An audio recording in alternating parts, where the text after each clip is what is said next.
Dr. Warren Farrell, welcome to the next generation. Thank you. I'm really looking forward to talking with you. I loved meeting you at the ARC, the Alliance for Responsible Citizenship in London.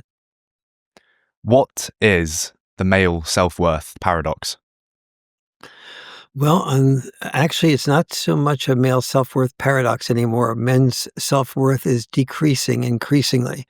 And the men are increasingly feeling, as a result of thousands of things, but hashtag Me Too was only from the women's perspective. So men heard all the ways that women were hurt, were suffering, and most men were really responsive to, wanting to protect women and not wanting women to be hurt. And most men had women in their lives, whether it was their sisters, their mothers, their girlfriends, sometimes their daughters, that told stories of being really jeopardized or put in embarrassing or awkward positions from their perspective by men. And so there were men's hearts opened up to women. But what didn't happen is hashtag Me Too became a monologue, not a dialogue. It needed to be a dialogue because every young male that I know, or middle-aged and older male, particularly the older you got, the more the male was likely to also have had an experience of maybe, let's say, being married and being having children, and then realizing that he and his wife needed to get a divorce for whatever reasons, and then suddenly finding himself in a custody battle, and oftentimes the judge feeling that the woman has the right to the children while the man has to fight for the children.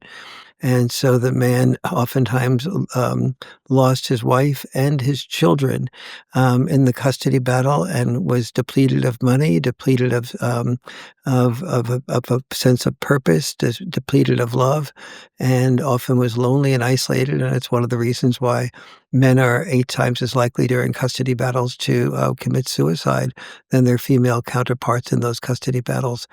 And these are stories that, that most men never heard of. And, the fact that men, young boys today, particularly boys that are dad deprived, that is, boys that are raised without their biological dad, are far, far more likely than their female counterparts to drop out of high school, far more likely to, if they do get into college, to drop out while they're in college.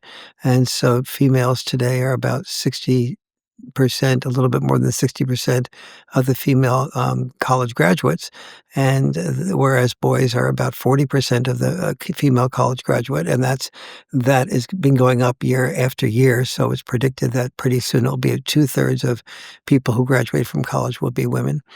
But they're also, especially dad-deprived boys, are far more likely to commit suicide, far more likely to be in drug overdose mode, to die from drug overdoses, to be addicted to porn, to be addicted to video games, and to have problems on more than 55 different areas of measurement than their female counterparts are, or than boys used to be previously. For example, each generation, boys and girls' IQs used to go up 10 points. Now, recently, boys' IQs have dropped. Boys' sperm counts have dropped by 60% since the 1960s. Wow. And so, all of this is not just a boys' issue; it's a woman's issue as well. If a boy's and male's sperm counts drop, that means unhealthy children. The children include female children, and so one of the things I stress in the Boy Crisis book is that that boys' issues are also girls' issues, men's issues are also women's issues. Well, I want to get into all of these staggering points that you're making, especially about fatherlessness. As someone who was born in London, where now, if you reach the age of 15, you have about a 50% chance of living with just one parent most of the time. So divorce is rife in my generation, or at least divorced parents, and I'm sure it's going to be even more rife once we become parents, unless we turn things around. It's just sort of accepted as this thing that happens, and we don't think about the consequences, or maybe subconsciously we don't want to think about the consequences because it's such a big ship to turn around that we'd almost rather just bury all of these crazy insights under the rug. So I want to get on to fatherlessness and how important fathers are. But first, from what I gather, what you're alluding to here at the start is essentially a gender empathy gap that we've got going on. Why does that exist? Well, the gender empathy gap has always gone on. It's just been intensified recently. So, for example, boys, historically speaking, were trained to increase their self-worth to the degree to which they were willing to be disposable. Disposable in war or disposable in the workplace. So every generation had its war, or more than one war. And in each generation in the United States, as a sort of metaphor, Uncle Sam said, we need you to join the armed services to make sure Hitler does not attack and invade the United States and other countries. Mm. And so every boy was told that he was needed. And so he was needed to kill and be killed. And as we know now, young men who kill are, experience an enormous amount of PTSD. Of having killed is not as traumatic as being killed, but it certainly is close to as traumatic. Your essence, your spirit, your psyche is killed. And so Mm. boys saw that picture on the mantle in their home of Uncle Joe, and he had joined the Marines. And, the boy, 15-year-old, 14 years old, is being criticized by dad and mom for this and that. But Uncle Joe is always being talked about as the hero. And so he says to himself, if I join the Marines also, or the armed services in some way, I too can be looked at as a hero. And so, but that feeling of I can be a hero is basically a social bribe to be willing to be disposable. To be disposable in war or disposable in the workplace. In the workplace, 93% of the people who are killed in hazardous jobs are males. In the United States, one construction worker dies every single workday hour. Almost all the hazardous jobs like logging and cross-country trucking, Mm. those are all jobs that are almost completely male jobs. And so males learn that. And then if you want to earn a living, but not be in a hazardous profession, you often try to climb to the top of the ladder of a corporation. And so and that oftentimes leads to what the Japanese call karoshi, Karoshi, which means death at the desk or death from overwork.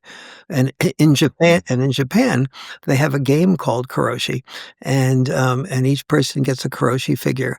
And as they win a round of a game, they advance on the karoshi ladder. They go up and up the hierarchy until the one person who is the quote winner gets to the top first, and the winner's reward is to commit suicide, not literally, but in the game. And why is that?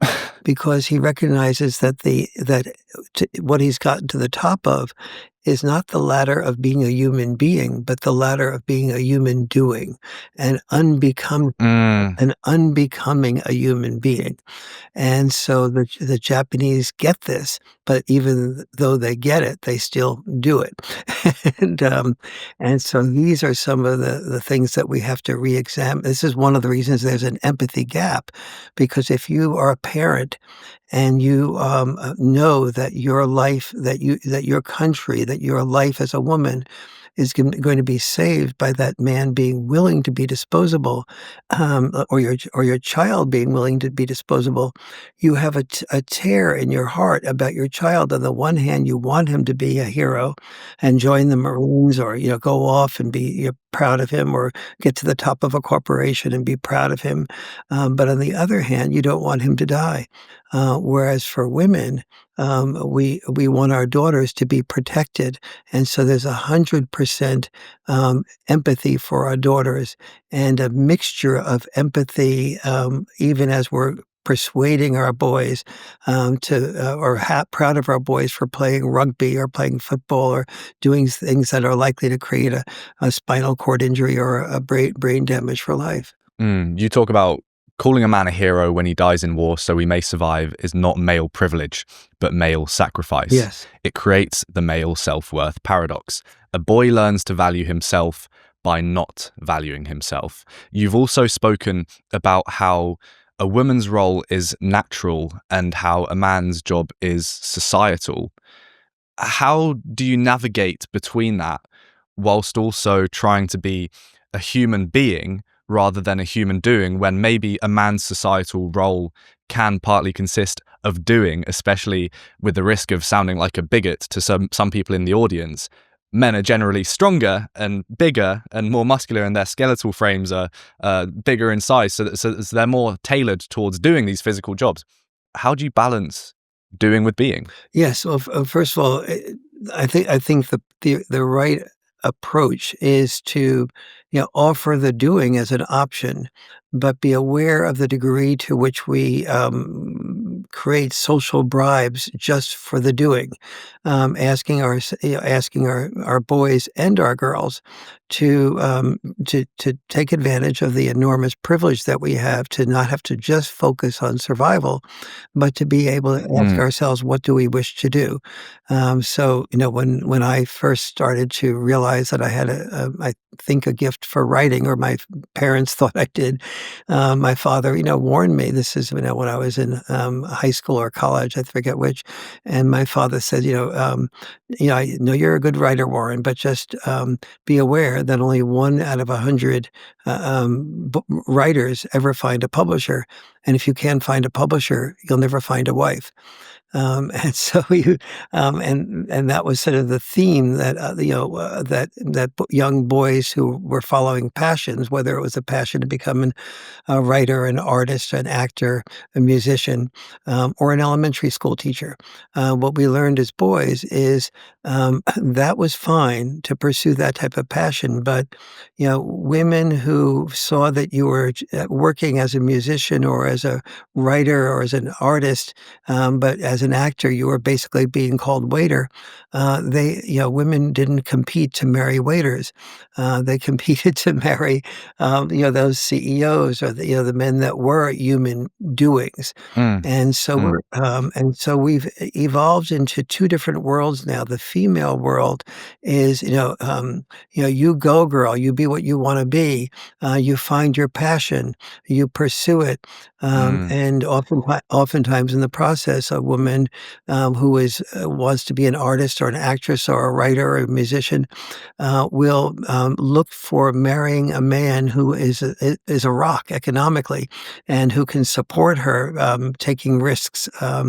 Whereas men who want to do that, they tend to have a different life path. They pursue being an artist or a writer until the first child comes. When the first child comes, that they oftentimes realize that as an elementary school teacher, I won't make very much money, not enough money to be able to buy a home and move into a neighborhood where there's an optimal school district where that can give my daughter or son opportunities that I've never had. So they quit being. I remember I've formed some 300 men's groups, and male after male in my men's group, said some version of, I remember one guy saying, I was just passionate as an elementary school teacher. I loved kids. I loved teaching and seeing them grow. And 1 year was just that I had them was just touched my heart and made me feel so useful. But then we had our first child, and I wanted to make sure that we had a decent home and a decent neighborhood and a decent school district. And so I realized I had to give up my job and become an assistant principal, and then a principal, and then I became a superintendent of schools. And he would say in the men's group, there's nothing I hate more than than administrative stuff and battles between parents and teachers and so on. But I did that because I made 2 or 3 times as much money as a superintendent of schools as I did as an elementary school teacher, and that provided for my family.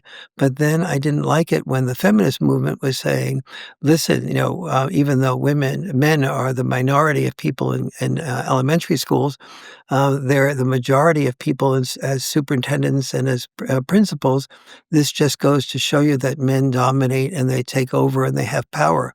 But he Mm, said, "I didn't feel I had power. I feel I had male obligation, not power." And so what men have often learned to do is to think of power as feeling obligated to earn money that somebody else spends while they die sooner. And I think that's a terrible definition of power.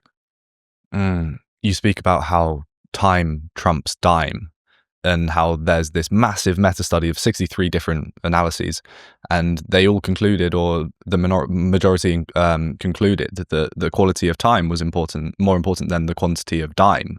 And I think that's Yeah. an important perspective shifter that not many people ever even think about. Yes, Harvard did an 80 some odd year longitudinal study, which means they've been doing that study for about as long as I've been alive. And what they concluded was that once a family in the United States now, so translate this to the UK, makes about $60 to $75,000 per year, so that would be about 57 to 70,000 in British pounds, would be that the happiness after that, that first amount of money, allowed people to master survival enough, so that they didn't have to worry about putting bread on the table, so to speak. But after that, the amount of happiness came from an increase in not in the amount of time with your children, not the amount of dimes you produced. And so that's why the time of a parent with children, particularly the time of fathers who are oftentimes the primary breadwinner, even today, with their children, is more important. The time is more important than the dime. Once that first 60, $70,000, depending on where you live in the UK and where you live in the United States, is taken care of for your family. Well, this relates to something I've been thinking about a lot recently, especially in relation to my generation growing up now. And that's ignoring the shorter term fluctuations in the economy, whatever has been unfolding the last few years.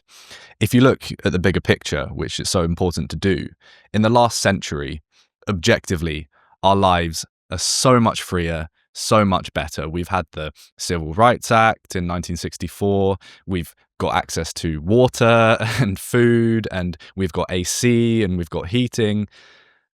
Yet, with all of that, we've got this crisis of meaning unfolding, especially Mhm. in young men. And Yes.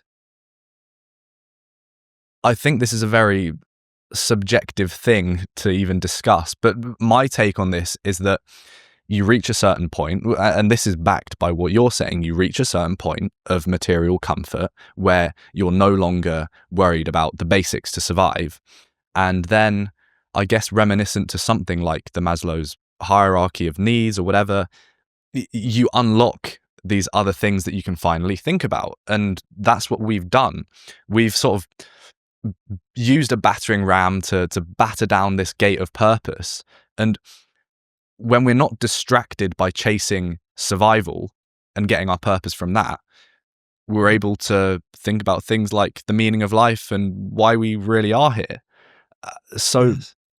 there's this sort of paradox of success going on, where even though our lives materially and objectively on every single metric have gotten better across the West in the last century, we're subjectively perceiving that we're living worse and less meaningful lives. You're exactly right. That's exactly what I talk about in the Boy Crisis book, and it's a little bit complex. Well, first of all, let's reinforce exactly what you were saying, which is that the people who are complaining, when people are focused on survival, they're just focused on survival. They're not asking, what's your passion project? What do you really want to do in your heart? Because most of the things that are very fulfilling pay less economically, because the more fulfilling a career, the more likely a large number of people are likely to compete for a small number of positions. there are millions and millions of people in Los Angeles who are wanting to be an actor, but who are called waiter. There are millions of people who want to be a musician, an artist, a writer. But like my father said, only about 1 out of 100 of the writers, find a publisher. And if Mm. you can't find a publisher, you still won't find a wife in the case of men, at least. And so this is an enormous amount of focus. So in the old days, we used to focus on on survival, and if we managed to do that, we were proud of ourselves. But today, in most middle and upper middle class families in developed nations, in those areas, developed nations, middle and upper middle class families, the focus is much more for the female on what do I want to do. The focus for the male is much more complex for a few reasons. First, a much higher percentage of males are affected negatively by not having a lot of father involvement. So when I first submitted the proposal for the boy crisis to my publisher, I had 10 causes of the boy crisis outlined that I was going to explore. And I called them, the causes of the boy crisis. But as I investigated each of those quote causes, I realized that most of those causes were not causes, but contributors. And the only one that rose to the level of being able to legitimately be called a cause of the boy crisis was dad deprivation. So among dad-deprived boys, those boys are far more likely to drop out of high school, to have, to be addicted to porn, to have to not have any sense of discipline. And so the one of the roles of fathers is, first of all, it gives the boy a role model of how do you become a man that gives love and also gives discipline to your children. And dads do an enormous amount that moms don't recognize, but also that dads don't recognize. So, for example, most fathers don't realize that they don't say to the moms, I want to roughhouse with the kids, because when I roughhouse with the kids, it increases their ability to be empathetic. Now, Mm. roughhousing, and like the father would never say that. Almost no father knows that. But here's the dynamic that produces the data that shows that the kids that roughhouse with their dad are likely to be more empathetic. Let's say the father has 3 kids and throws them on the couch and says, "Okay, your job is to jump on my back and pin me down before I pin the 3 of you down." "Okay, Dad, they're all into it." Mom is looking on from a distance and saying, "Oh my God, I feel like I have just one more child to monitor here." But then the dad goes ahead and tries to pin down the 3 kids, but in the process, the mother's thinking to herself, I'm afraid that somebody's going to get hurt. And, the mom's about 99% likely to be right. And so somebody sooner or later gets hurt. And then the mother feels guilty. She didn't get involved and stop the father from doing that to begin with. But she feels, all right, now the dad will learn and he won't do this again in the future. But instead, dad says, okay, Jane, or Jimmy, you put your elbow in Jane's eyes like that, and you hurt Jane. If you do that again, that'll be the end of the roughhousing. And mom goes, "What? You're giving them another chance to do more roughhousing and get hurt again? They're just going to go and get hurt again." And sure enough, mom's right again. But this time, dad is more likely to say, "Okay, I warned you and you ignored me, so there's no more roughhousing tonight. Mm. Someday during the week, maybe later in the week, if you're doing your homework and do a lot of these things, we'll maybe continue it, but nothing more tonight." Now, and their mom goes, "What? This is twice now in a row. Somebody's gotten hurt, and you're telling them that you're going to do this again." But it's that second time around that the dad is more likely to say, very likely to say something like, "Okay, remember the rule here. You lose, you hurt each other, and that's the end of the roughhousing. No questions asked." And now the kids are really considering what their sister and brother's feelings are and needs are and how not to hurt them, because they know that if somebody does get hurt, they're going to lose their treat. They're going to lose their roughhousing. And so dad is willing, and then once dad gives them a warning, the great majority of dads will then say, "That's it. It's over." Mm, And they won't just set boundaries, dads don't, but they're more likely to enforce boundaries than moms are. They don't repeat the same warning over and over again. As a result, the kids learn that they need to do what they have to do, in order to get what they want. That is, they learn postponed gratification. They learn that postponed gratification not because a boundary is suggested or made, but because that boundary is enforced and the child knows it will lose by not having postponed gratification. It will lose what it really wants to have. Whereas mom is more likely to repeat the same thing again and again, and maybe with a higher voice each time, but the kids usually feel they can manipulate their way out of it being enforced, and therefore they tend to lose respect for mom, but they tend to do things that the dad tends to tells them to do, which is very frustrating for moms, because moms are looking at the situation and say, "I told the kids the same thing, but they didn't pay attention to me. Why are they paying attention to dad?" And here the mom is so totally devoted and caring, but at the same time, the kids are paying attention to dad to a greater degree, which is very frustrating for the mom. But it's also what teaches kids postponed gratification, which is the biggest predictor of success or failure. And so once the kids learn that postponed gratification, they're more likely to do better in school, and therefore more likely to have the respect of peers. They're more likely to do better in sports. They're more likely to do better in anything that requires postponed gratification or discipline. And so, and then once they do better in sports and in school, the girls are much more interested in dating them if they're heterosexual boys, and so those kids are likely to feel better about themselves and feel better about their relationship with girls, and much more likely to succeed in school, because they know how to do their homework and finish it, and not get caught up in video games in the process. And so this is what leads to, 93% of our prisoners in the US and 94% of the prisoners in the UK, being dad-deprived boys. And they're oftentimes ones, and suicide is more predicted. Boys committing suicide is more predicted by a lack of father involvement than any other single variable. mm. I would completely back gratification postponement lessons in school, swapping something else out. I completely see how, the marshmallow test is the thing that transcends over all of life.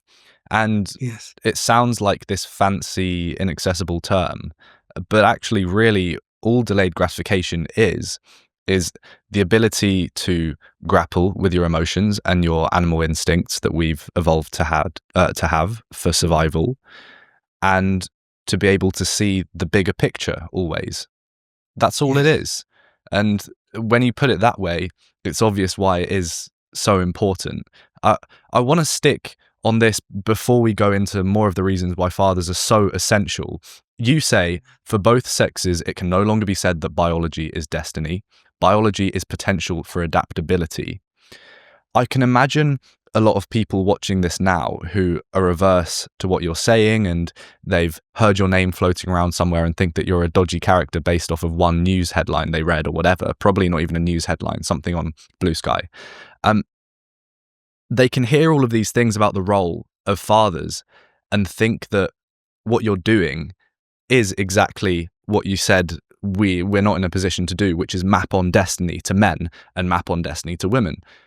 Men are good at doing this, fathers are good at doing that, women are good at this, mothers are good at doing that. So how do you balance these two of accepting the differences between fathers and mothers whilst also not making that people's destiny? Yes, absolutely. Very, very good question. So most fathers are good are more likely to do the roughhousing than moms are. Fathers are more likely to be comfortable with risk taking. Fathers are more likely to be people who will enforce the boundaries. However, many fathers some fathers are not like that, and some mothers Mm, are like that. I have a grandson, and the father has a real hard time doing boundary enforcement. The mom isn't great at it, but she's better at it. And so that's an example in my own life that is different from that. And sometimes a father will, work very hard during the day. And in the case of my son-in-law, and he wants to make sure that when he comes home, he has fun with the grandson. And so he's a little bit more hesitant to do something that will disappoint his grandson. And so it's important for both sexes to understand that tendencies on the part of sexes are just that, they're tendencies. But it's important to sort of recognize that because it's easier to sort of, no matter what those tendencies are, understanding what's best for the child is what is really important, and that making sure that at least one parent is doing that boundary enforcement. So I'll give an example of this. Studies show that when boys and girls are being dad supervised versus mom supervised, that the mom is likely to set an earlier bedtime, the dad a later bedtime. So this can on the surface look like, oh, dads are more lenient than moms. mm, So let's say the bedtime is 8:30. What the studies found was, like, at 8:30, the kids are more likely to come up to mom and say, "Mom, I know this is my bedtime, but, I don't have my homework done, and if I don't wanna go into school without doing my homework, don't you agree, Mom?" And mom will say, "Well, you were on the phone for an hour and a half, with your boyfriend or girlfriend, or you were on video games for an hour and a half, and I warned you while you were on the phone. I gave you the signal of do your homework, and you just ignored me. And so, on the other hand, I don't want you to go to school without doing your homework. So, okay, go ahead and do your homework." So then the child does the homework and gets another half hour to stay up to do the homework, and then says at the end of that, "I did my homework. Can you read a story to me?" "Well, all right, I'm very proud of you for doing your homework. I'll read a story for you. Now it's 9:30." mm, And the dad is more likely will say something like that the first time around, but the second time around, usually the dad is more likely to say some version of, "I gave you a warning when you were playing that video game to get off the video game and do your homework. You ignored me. So now you pay the price. You'll go to school without doing your homework. The next time I give you that signal, you'll know that that you better get off. You're going to make the choice between the video game and getting your homework done, but you're not going to just manipulate a later bedtime." Now, again, that's average, but studies show that on average, the children actually, under dad's supervision, get to bed earlier than they do under mom's supervision, even though the mom set an earlier bedtime. And again, that's all statistics. Statistics are averages. But it's important to understand that tendency, especially for moms, because moms often get very frustrated that they say the same thing once again and again, and the kids don't obey, and they don't know by not understanding that difference between boundary setting and boundary enforcement, that can oftentimes be very discouraging for moms. mm. I feel like I need to push back on this just so that either this play of devil's advocate that I'm about to do can be proven right, or that you can strengthen your argument by proving it wrong. Mhm. And that's looking Sure. at what someone would say that has this view of a utopia where men and women aren't just equal, but they're the same. And I think that's something that we get wrong a lot nowadays, is that we don't just try and make men and women equal, we try and make them the same, and we forget these differences that you're speaking about. When, to take the example of the child going to bed, when they don't go to bed because of the mother, someone might say that's just social programming, and that actually we should reach a point where people respect mothers enough to go to bed at the same time as when dad enforces these boundaries, and that we should Mm. train ourselves over the course of our lives to be able to enforce boundaries like dad does if we're a mother. How would you Mhm. respond to that? No, you need to enforce boundaries like dads tend to do, whether we're a mother or a father. Single mothers work extremely hard, and most children raised by single mothers do well.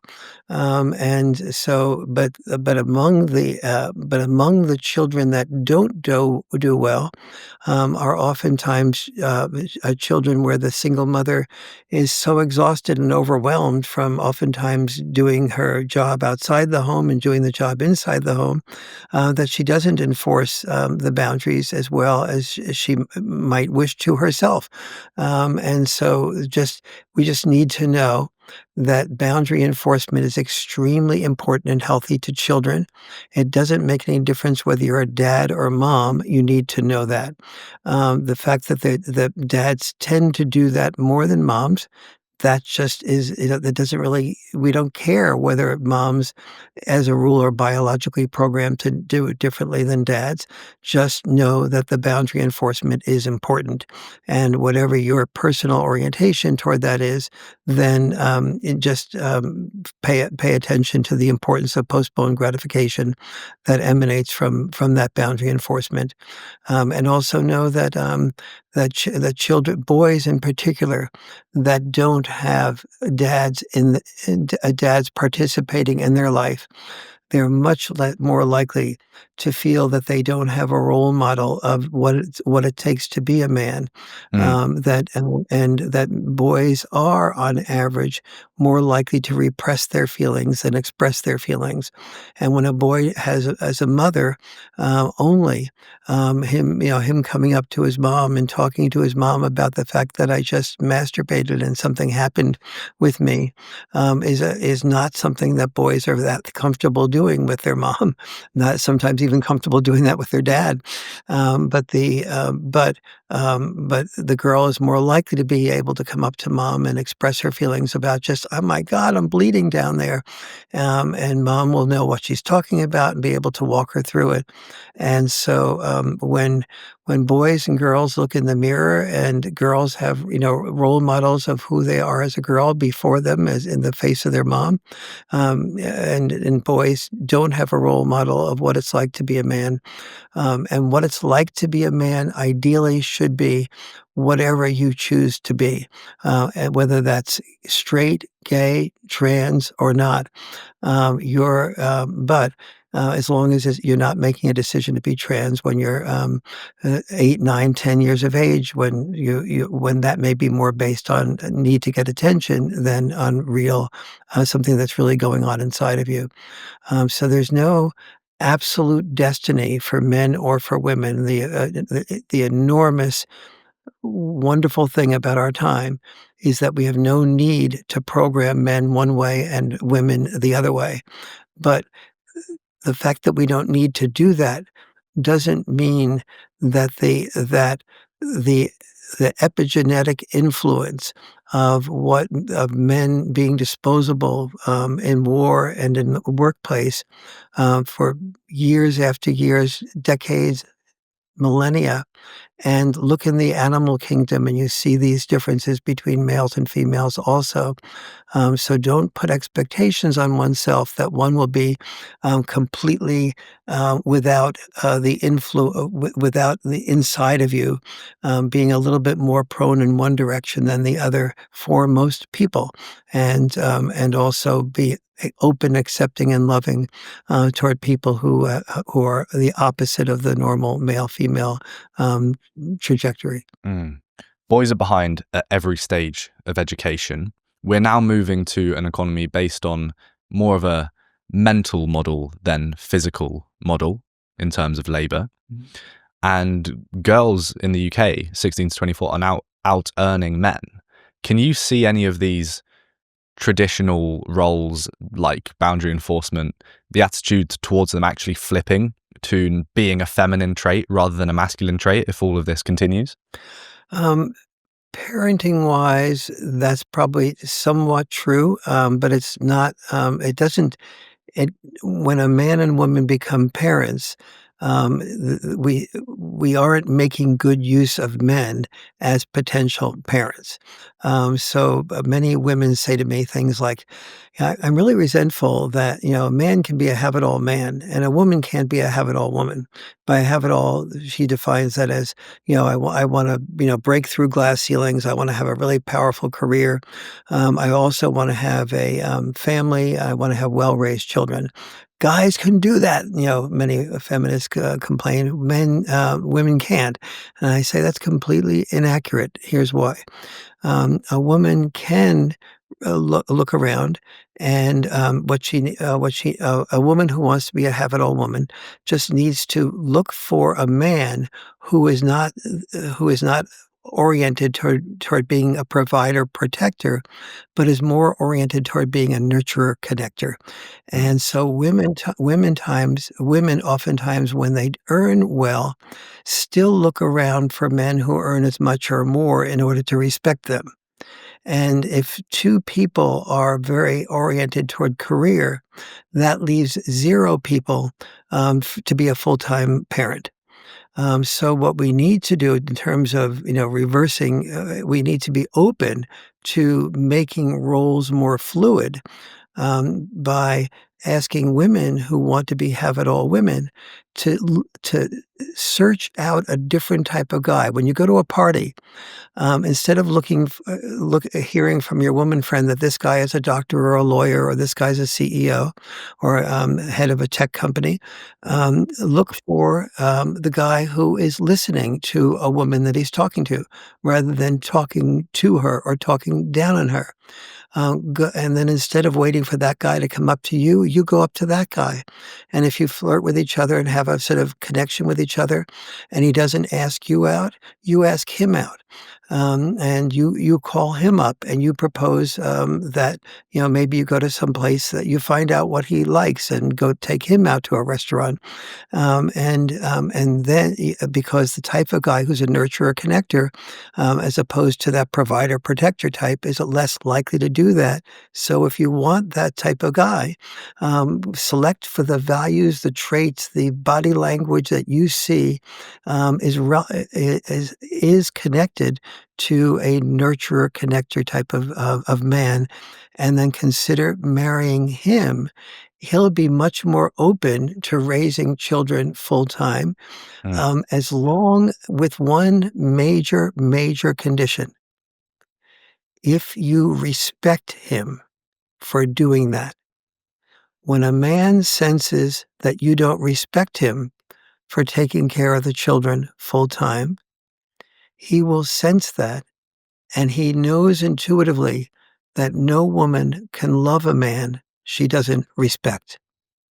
So until you work on yourself, females, and take the risk of physical rejection, and if you think there's no difference between you and men, then go ahead and do that. It shouldn't be a problem.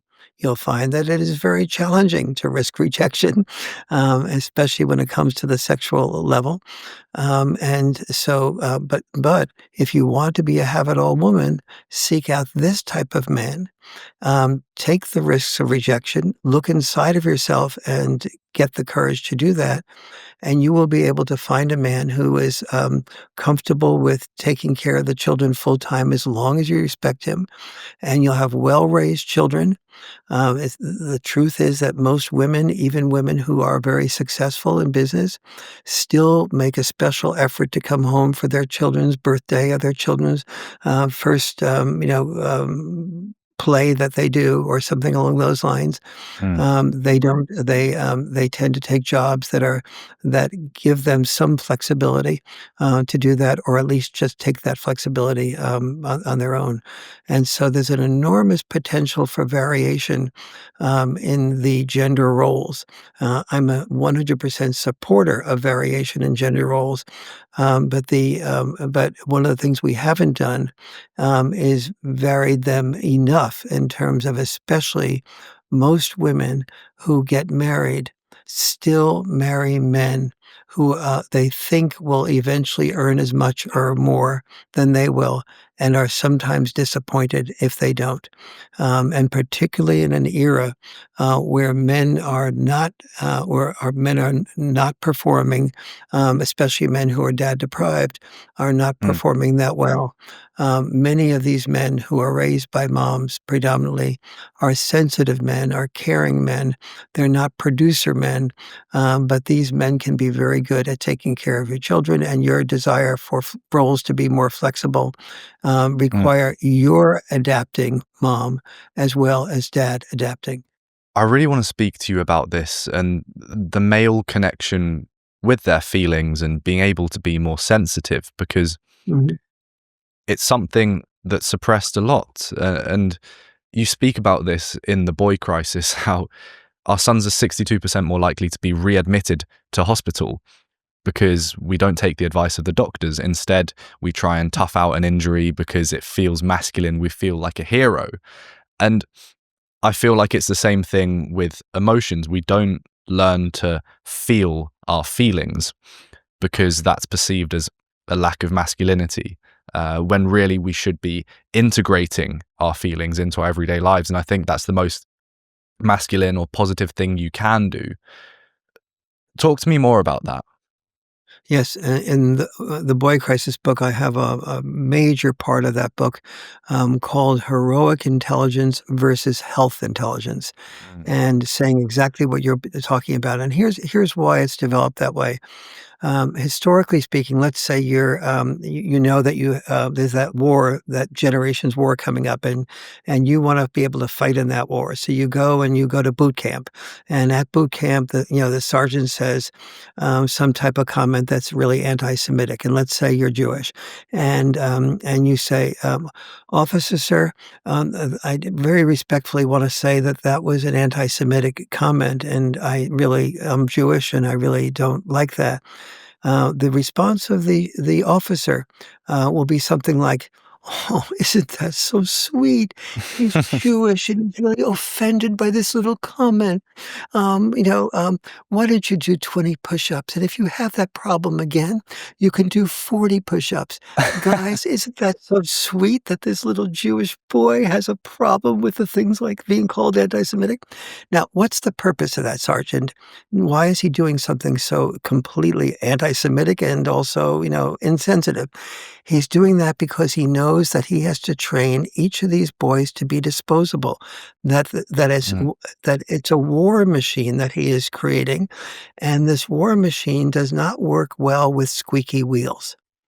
And so you need to repress your feelings, not express your feelings. But when women look at this and they say, well, this is, just an example of male toxicity, they're 100% correct. But when they extend that comment to that's part of male privilege and male power, they're 100% incorrect. It's part of male powerlessness. To repress your feelings is to repress the very essence of who you are. And when men repress feelings, it's dangerous because those feelings build up. They build up and they build up, and eventually something tips off the man, and the volcano explodes, and he might become physically violent. He might become self-destructive or destructive of the person that is critical of him. And so in other ways that are maybe not physical, but are also overstated, emotional, condemnations that Mm. lead to fights and so on. And so, yes, is there such a thing? The male role is replete with male toxicity, but it is not a result of male privilege or male power. It's a result, it's a symbol of the lack of power and the lack of privilege.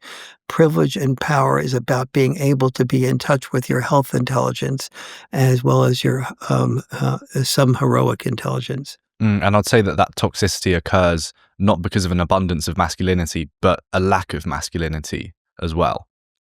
Well, that's a trickier one because if you define masculinity in traditional terms, it is abundance of masculinity.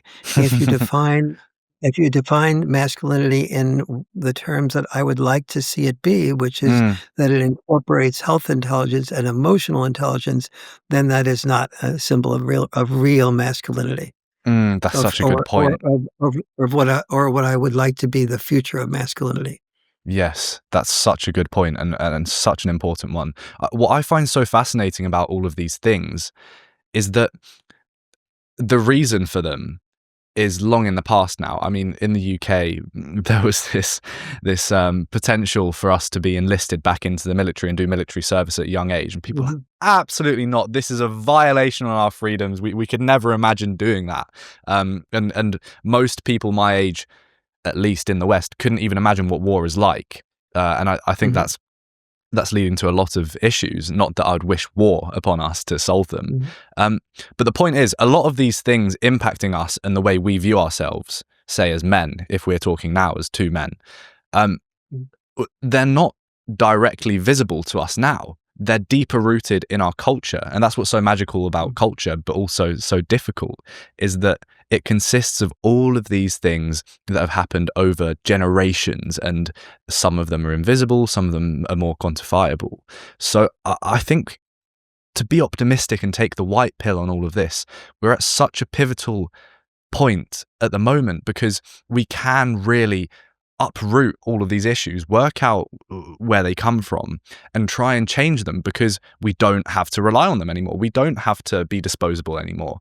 So yeah. that's where I'm optimistic about this. And I want to speak to you more about this feeling feelings as men and where actually we can still integrate these things into our lives. So you speak about this balance of tuning into pain rather than tuning out of it, where we Mhm, can still use this phrase imposed mainly on boys of when the going gets tough, the tough gets going.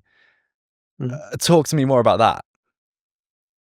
Yeah, boys, well, first of all, we have to both encourage our sons to be able to be emotionally intelligent by doing things like being able to express their feelings. Mm, And at the same time, recognize that some of like the type of things that we would like boys and girls to be, which is much more flexible in their roles, is also inhibited by behaviors that do not live up to our theories, like the behaviors I was talking about before, that it is still true that when a woman decides to marry a man, she's much more likely to want to marry a man who's earning as much or more. So that, and she's much less likely to be asking that man out on a date, paying for that date, and so on. So these are all still patterns that are still existing on average. And so so when a man feels like he's going to be rejected, if he, doesn't pay for the date, or if he doesn't, he'll never get out a woman to ask him out, so he has to do the asking.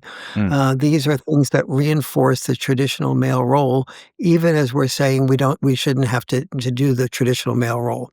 And so, in order to start forfeiting the male role, and having it be a much more expanded dimension of health and emotional intelligence rather than heroic intelligence, we have to, for example, do some very concrete things. Well, we have to begin to work with girls in first, second, third, fourth, fifth grade to do reaching out. And when it's in junior high school and there's a beginning of sexual feelings beginning to occur, to be talking with girls about not just having boys initiate by expectation, and girls initiate by option, but by girls sharing the expectation. mm, And when we train our daughters to share the expectation of taking sexual initiatives, we train them to do risk taking. When we train them to do risk taking, we prepare them to be entrepreneurs. And right now, most of the entrepreneurs and most of the inventors are males, to a very great degree. And one of the reasons for that is we're still having our sons and be the ones who take the risks. And if they don't take the risks, they're too shy or whatever, they usually end up with a lack of sexuality. And so you see, in Europe, sexual activity rates have decreased very significantly, about 50% between the year 2000 and 2018. This is because oftentimes nobody is initiating, and so we have to, we have to look, we have to recognize that adapting requires many more behaviors to challenge that are part of our traditional male and female behaviors. But we all do have one thing in common. We have many things in common, but what like the desire to survive. But one of the things that we have in common is the propensity to be defensive in response to criticism, and that almost all human beings are unable to handle personal criticism from a loved one without becoming defensive. And so, the most recent book I've written, the Role Mate to Soulmate book, has been based on 30 years of my doing workshops that are focused on helping people have a system that they can use to train their brain to be more able to accept criticism from their loved one as an ability to receive and give more love to their loved one, as opposed to as an opportunity to be defensive. Mm. Why do we struggle so much dealing with criticism? I think, historically speaking, when we heard criticism, it was a potential enemy. Even today, when you hear China criticize the United States, or the United States criticize China, or whatever, or the United States be very critical of Europe, we move from ally mode to is this an enemy mode? And especially like with China and the United States, or so on, or before Trump became president, Russia and the United States, and so when we heard criticism historically, we feared a potential enemy. So in order to survive, it made sense to get up our defenses, because otherwise we would be killed. So becoming defensive was functional for survival, but it's not functional for love. And so what many of us want from our partner is not just survival mode anymore, but the ability to really feel loved by each other. But everybody says this in couples workshops, but what I found 30 years ago, when I started my Role Mate to Soulmate workshops, I found that everybody agreed with me when I suggested it's important to not be defensive in response to personal criticism. But then when I followed up with the couples in my workshops and said, what worked and what didn't work, they were more likely to say, well, what didn't work was that the moment a criticism appeared, that wisdom disappeared, and I was defensive.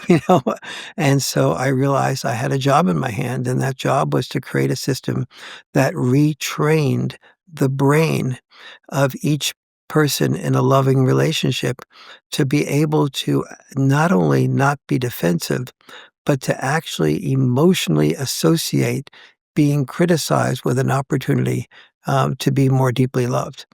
And that's how to do that is a whole podcast by itself.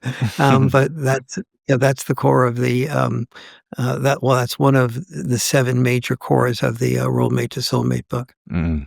Well, we'll have to do another podcast on that because it's all so important and so interesting. But one of the things that this unlocked with me reading about our inability to deal with criticism, and it was actually the main thing I noted down that whole evening at ARC when you spoke at a dinner, was you saying we have this Achilles heel as humans, that we're just unable to deal with criticism. And I sat there reflecting on my entire life thinking, God, you are so right. I'm really bad at dealing with God, I wish you criticism. were wrong. Yeah, exactly. And it's something that I've had to work on a lot, especially with my mum, actually. Having grown up with mainly my mum taking care of me, she would tell me something and I'd think I'm being reasonable, and then I'd replay the conversation and realize that I'd been snapping at her for giving me reasonable feedback, not even criticism, but just really nice motherly love, trying to help me out. So it's something that I've had to work on a lot. And I realized at that dinner also that I think it tops out these three, this triad of things going wrong with specifically boys my age and friends that I know who have struggled with feelings of wanting to end their own lives and who have Yeah. struggled with meaninglessness and having no purpose. The first thing is the inability to deal with criticism because they may be doing things that are suboptimal for their life, and they might be going out and drinking too much, and they curl up into a ball and try and deflect all the criticism rather than integrating it. That's one thing. The second thing that we mentioned earlier is this inability to feel feelings and instead trying to just block everything out and be a proper masculine man, because that's what it means to be a man. Being a man is not having feelings, having, in a British sense, a stiff upper lip, Mhm, and mhm. surviving, being disposable, going to war and getting killed rather than speaking about things.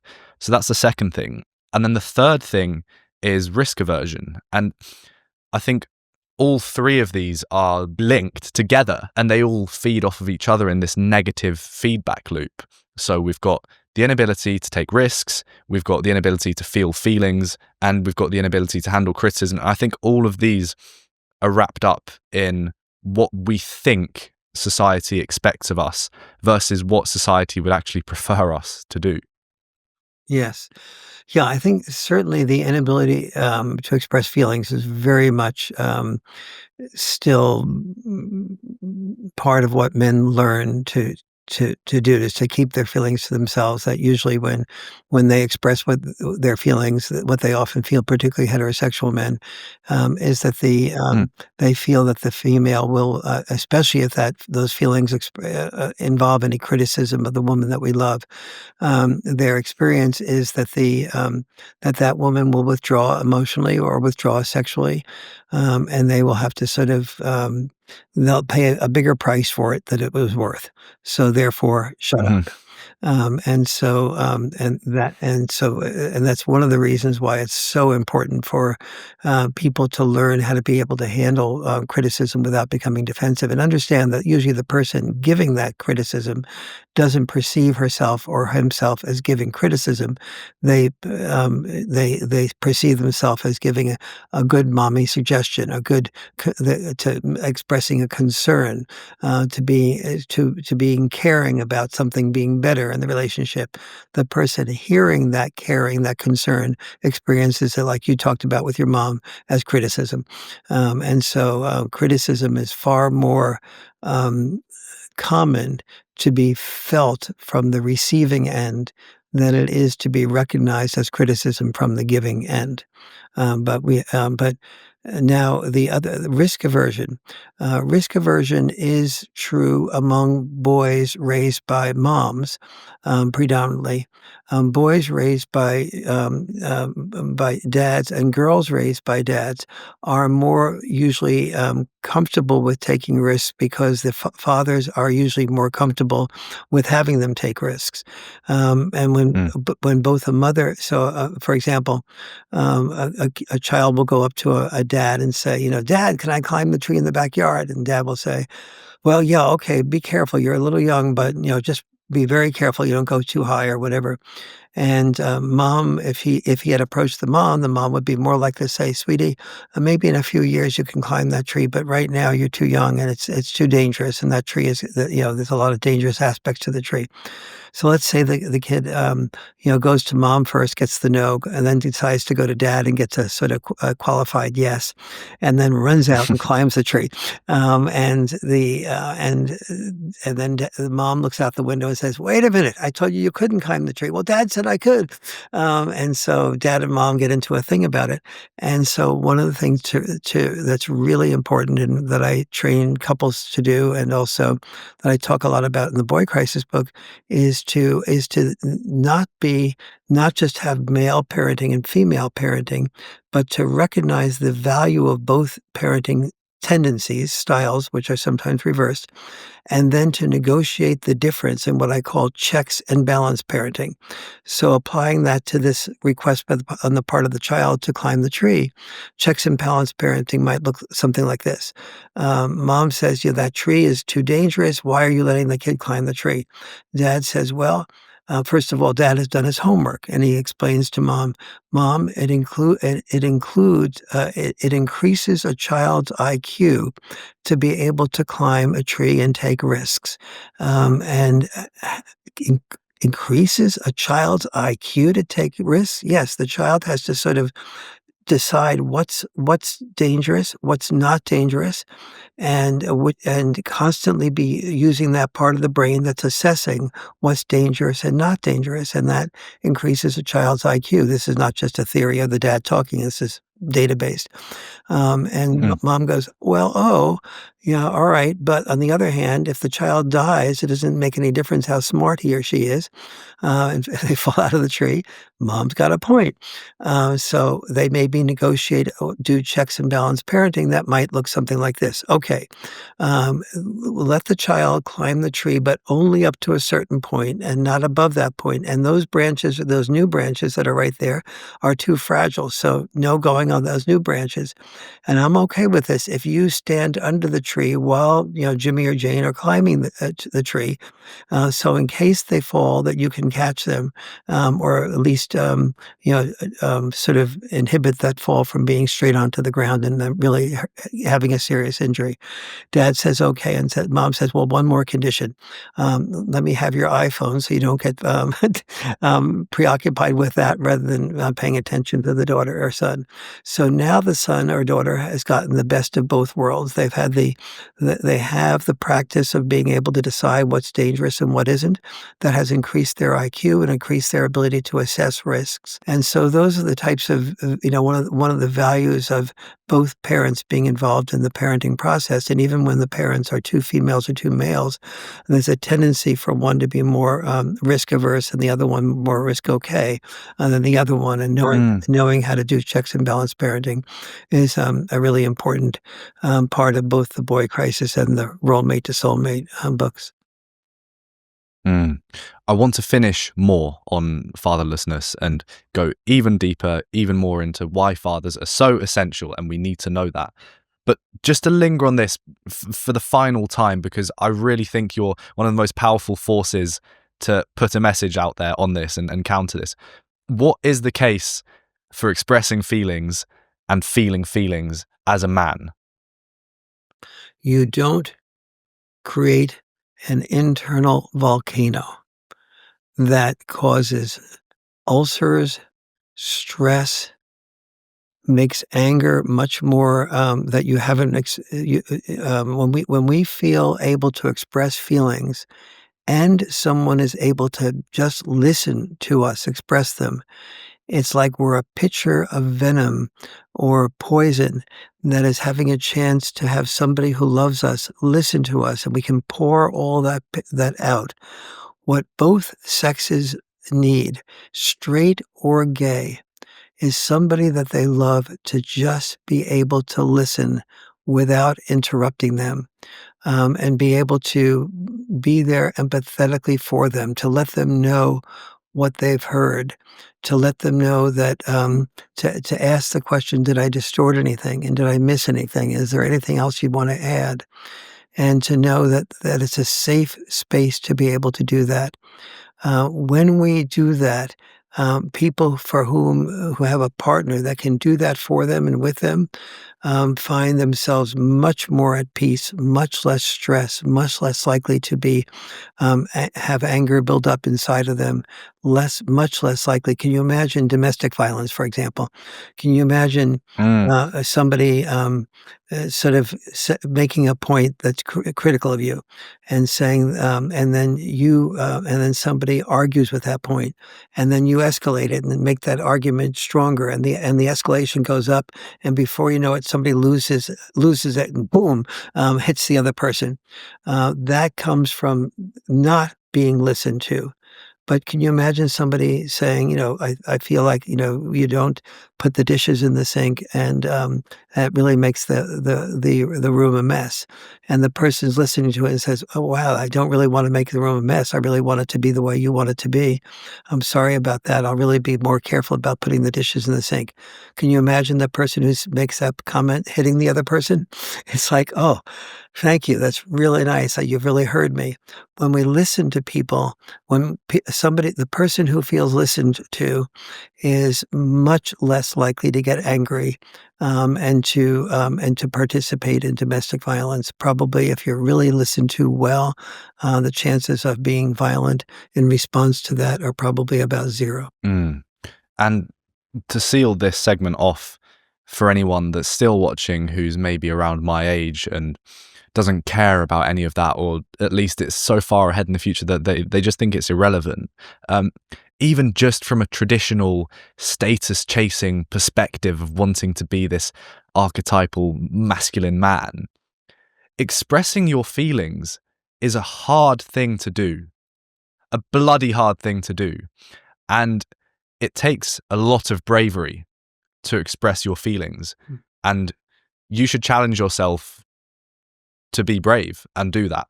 So even ignoring everything else that is way more profound than what I'm saying now, Mm.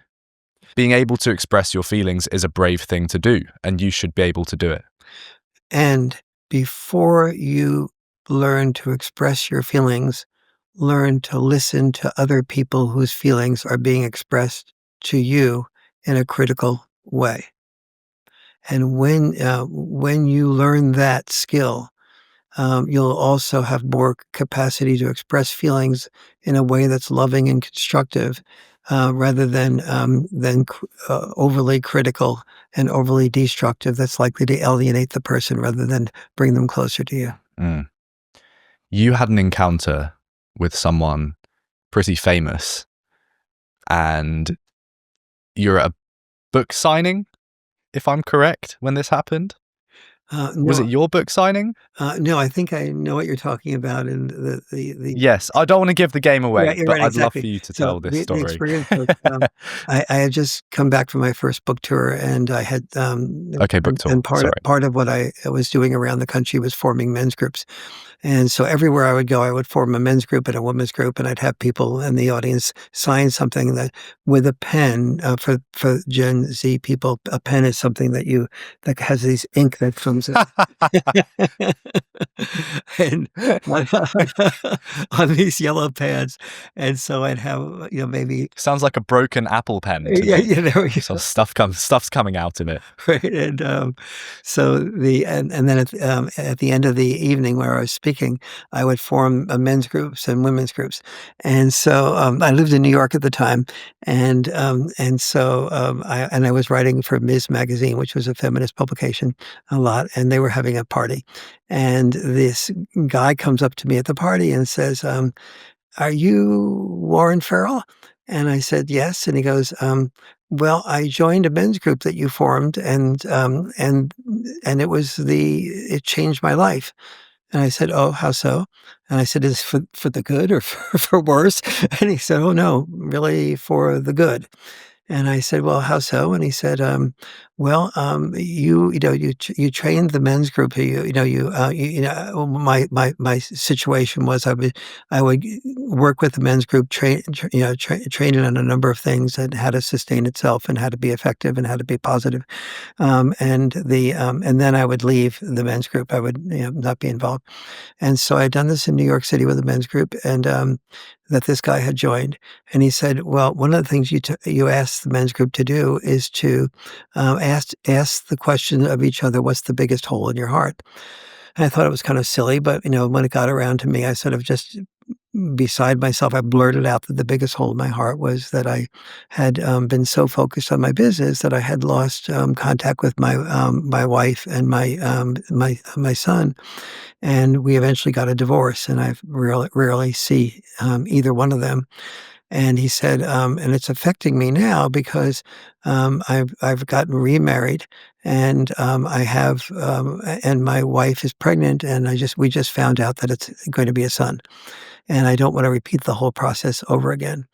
And so the group and then he said, the group then asked me another one of your Warren Farrell questions, which was like, what was be the fantasy of what you would most like to do? And so I sort of, rolled my eyes and I said, well, my biggest fantasy would be I'd like to take 5 years off and take care of my son, well, until he goes to like kindergarten or first grade.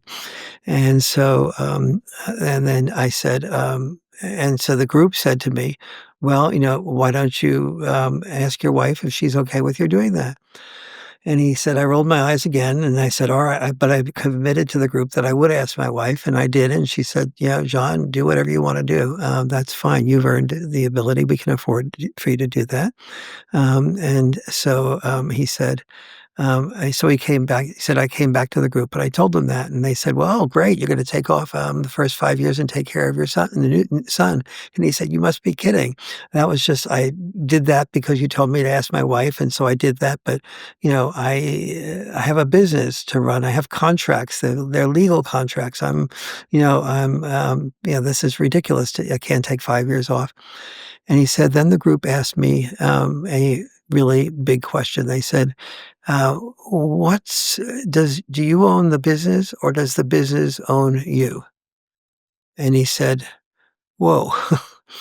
He said, I guess I am feeling like I'm owned by the business. And he said that catapulted me into the decision to actually take years off to focus on my son. And I said, "Well, how old is your son?" I said, "Your son is born and now," and yeah, he said he's 2 years old, about 2 years old, going on 2. And, I said, "Well, was this a good decision?" He said, "No, it wasn't a good decision. It was the best decision of my life." I always used to, think about love and things like this. I really never knew what love was until every move my son made was important to me, and what he ate and what he didn't eat and so on. Now I really understand love. And as I mentioned before, I had just come back from my first book tour and somebody came up to the table. We were talking for about an hour. Somebody came up to the table and said, "Can I have your autograph?" And I reached up and said, "Excuse me, John, but let me take the autograph." And the guy goes, "Oh, yes, yes, I'd like your autograph, but could I have his autograph first?" And I'm suddenly realizing, oh my God, this is so embarrassing. I thought just assumed it was my autograph. And so John just takes a piece of paper, writes it, and gives the paper back to him. And I said, "You signed that so quickly, you must be well known." And he said, Let's just continue our conversation." I said, "Well, I'd love to continue the conversation, but I know your first name's John. Could you tell me your last name?" And he sort of goes, "All right, yes, it's Lennon." And I said, "John Lennon." And now I'm proud of myself for the next thing I say. "Now, you're a member of a singing group, aren't you?" And he goes, "Yes." And now he's really smiling or repressing his smile. And I said, "Now, what's the name of the group?" And he goes, "The Beatles." And then I realized how ignorant I am. And so, I was so focused on my own doctoral dissertation and my, writing my first book and my speaking around the country and being an assistant to the president of NYU, I was not watching TV. And so it was like I just barely knew what the Beatles were. And so, even though I lived across the street from the bitter end in New York, which is where, all these singing groups played. But, and anyway, that was, a bit of an embarrassing story.